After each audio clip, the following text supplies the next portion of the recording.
What's going on, everybody? I'm back with another video. This video is going to be looking at the match between Manchester City and Crystal Palace and whether or not Manchester City's slip up away from home will cost them the Premier League title, with Liverpool closing in on them at the top. Now, before we get into the tactics, check out both my books. They're online on Amazon and there's links in the description below. Also, be sure to check out Keyframe. It's how I'm making this video, and let's get right into the tactics behind the match. So Manchester City went with their usual 4-3-3, which was matched very well from a 4-5-1 in a low block of Crystal Palace. And now Manchester City saw Phil Foden as their false nine, Kevin De Bruyne to the right half space, Bernardo Silva in the left, and Rodri at the center of the diamond. Now what we would see then from Crystal Palace is their 4-5-1 that actually matched up very well against Manchester City and how they like to play, because of the three central midfielders and the ability for the wide central midfielders to jump and pressure the central defender of Manchester City,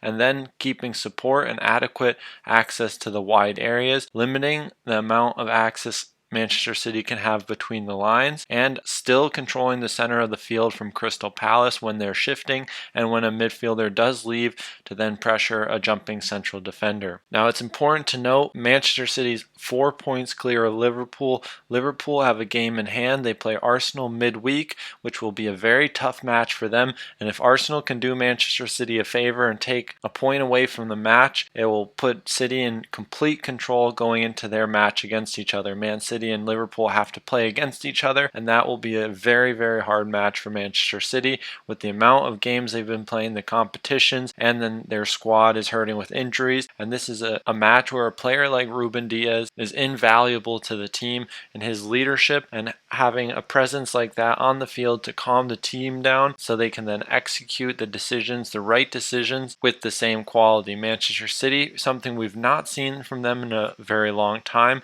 rushing decisions, making the wrong decisions in the final third, and looking frantic in possession, especially as the clock wound down. So this was a match perfect for a captain to step up, get a goal on a set piece, and just give the team an alternative way to win the game rather than their typical positional play approach and breaking down the team systematically, which could have worked in this match, but they just didn't finish their chances. Now with Liverpool having all the motivation in the world and coming out firing in the matches, you have to say that it is a little bit worrying for Manchester City. So now again we'll look at the 4-5-1 of Crystal Palace in the low block, and we'll talk about why it's so effective against this Manchester City setup. Now this is the first time we've really seen City shut out in quite some time, and Crystal Palace did it earlier in the year.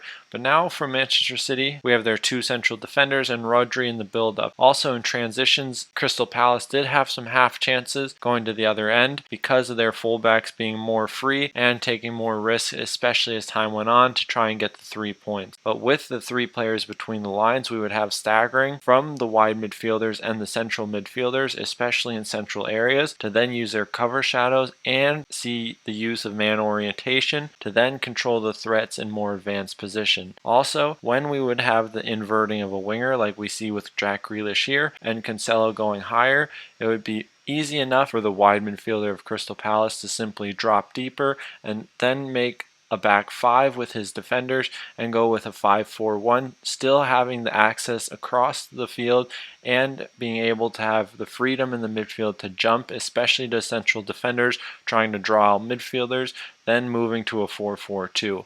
So what we'll try to show here is with the central defender jumping, we still have two central midfielders able to create two banks of four, and now we would then have a 4-4-2. So we'd still be able to have the spatial control between the lines that we see from Crystal Palace in their 4-5-1, but with the extra two central midfielders, it gives them a little bit more support and freedom to go on and jump and stop progression from the central defenders. Now when Crystal Palace would go and press, they would press in a 4-4-2, and then as they would defend deeper, move to the 4-5-1. So here we see Conor Gallagher joining as the second striker, or the number 10, alongside the number 9. And then we have our staircase midfield dropping deeper, controlling the space in central areas while using man orientation to then affect the positioning of a deeper midfielder of Kevin De Bruyne in Manchester City's asymmetric diamond midfield. So what we see from Rodri and Kevin De Bruyne alongside each other, trying to attract pressure from Crystal Palace to then release space between the lines. So this is when the compactness, localized compactness among the press is hugely important to control the two holding midfielders in this situation and use their cover shadows to block access between the lines.